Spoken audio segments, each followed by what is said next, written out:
Queremos hablarles acerca de PIMS. Estamos hablando de algo que, claro, esas son las siglas en inglés, pero si usted es mamá, papá, si es abuelo, abuela, tío, tía de un menor de edad, porque aqueja a los niños hasta también los adolescentes, estamos hablando de un síndrome inflamatorio multisistémico pediátrico. Hay que estar muy atento a ello porque aunque ha aquejado en nuestro país a solamente 202 niños, lo cierto, verdad, es que en su expresión más crítica y más grave, esta que es una secuela que está, verdad, emparejada con el COVID, puede causar la muerte.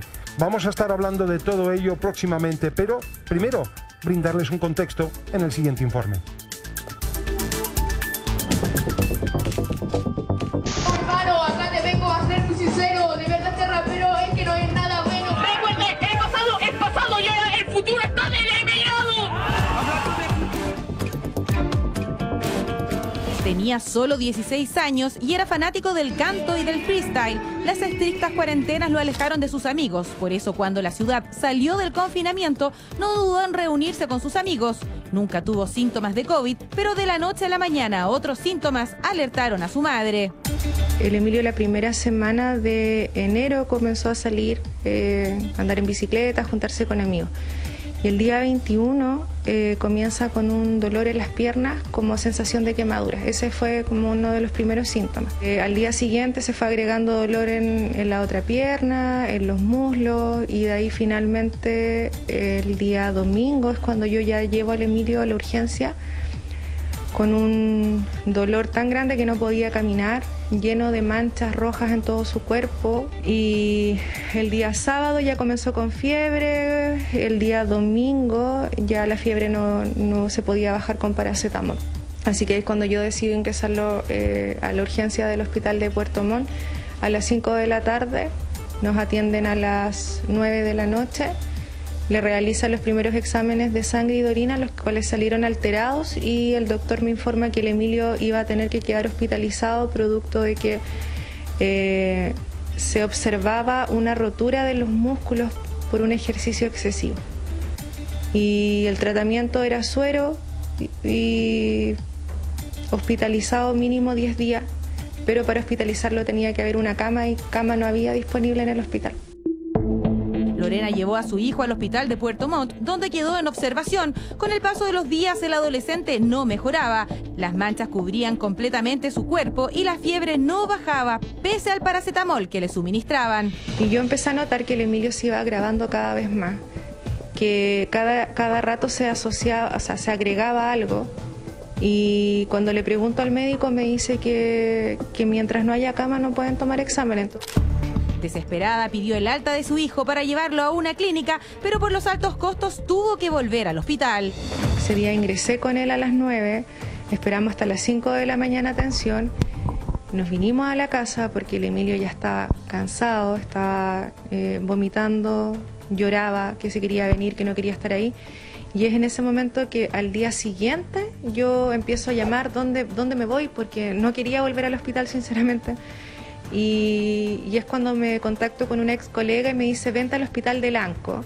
Pero yo le dije, voy a pasar primero a Fresia o alguna parte cerca para hidratar al Emilio, para que le pongan un suero, porque igual el viaje son casi 4 horas. Y en Fresia me dicen que el Emilio le íbamos a tomar exámenes primero y salió todo alterado. Y ahí la doctora me dijo, es riesgoso, que viaje, mejor derivémoslo a Puerto Montt, y el Emilio se va en una ambulancia. Entonces, en todas esas vueltas perdimos un día y medio. ¿Qué tenía Emilio entonces? ¿Por qué los médicos no daban con un diagnóstico? Aunque digan que los protocolos están, que los protocolos existen, el Emilio cuando llegó a la urgencia, ninguno de los 2 médicos, de los 3 médicos que lo atendió en la urgencia supo pesquisar que era un PIMS, teniendo los exámenes en la mano. Yo ahora entiendo porque me he informado, porque han hablado conmigo médicos. Hay exámenes de sangre que te arrojan cuando ya el cuerpo está en un proceso inflamatorio.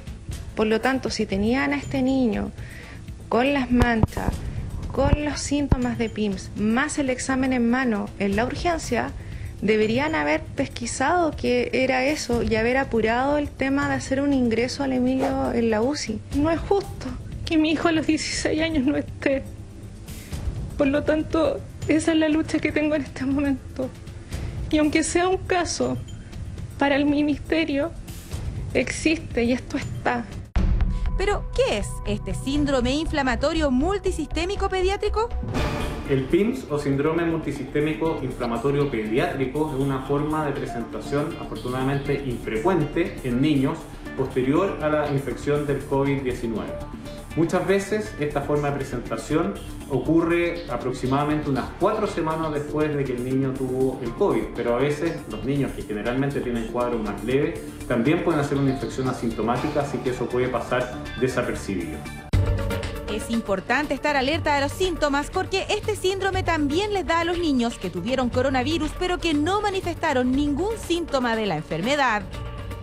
Los síntomas de alerta para que los padres consulten con sus niños y niñas a tiempo son principalmente la presencia de fiebre de más de al menos un día de duración, junto con que los niños presenten algunos enrojecimientos en el cuerpo, principalmente en los ojos, en su boca o en su piel con una forma de exantema, a veces con ganglios inflamados en el cuello o con edema o hinchazón de manos y pies, además de dolor abdominal o diarrea. Teniendo esos síntomas, la recomendación es de que haya una consulta a tiempo porque el diagnóstico oportuno y el manejo precoz es muy importante para que haya una evolución favorable.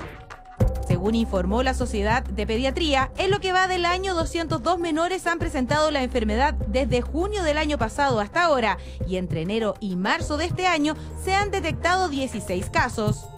La edad de los niños que se ven afectados por esta condición son aproximadamente entre los 6 y 8 años de edad, la edad más frecuente de presentación. Pero pueden también haber algunos niños más pequeñitos o lactantes o incluso también algunos adolescentes.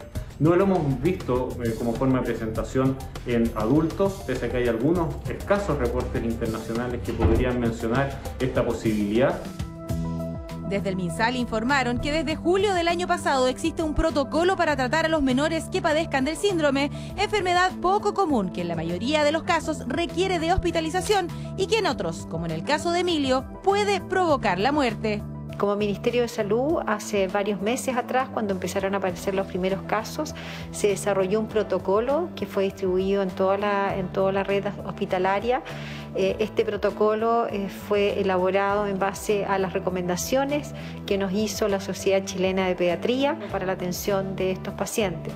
Afortunadamente no son tantos casos en relación a la cantidad de contagios que tenemos en nuestro país, pero sí efectivamente es un síndrome que requiere una hospitalización porque tiene un cuadro general moderado que obviamente requiere atención médica hospitalizada.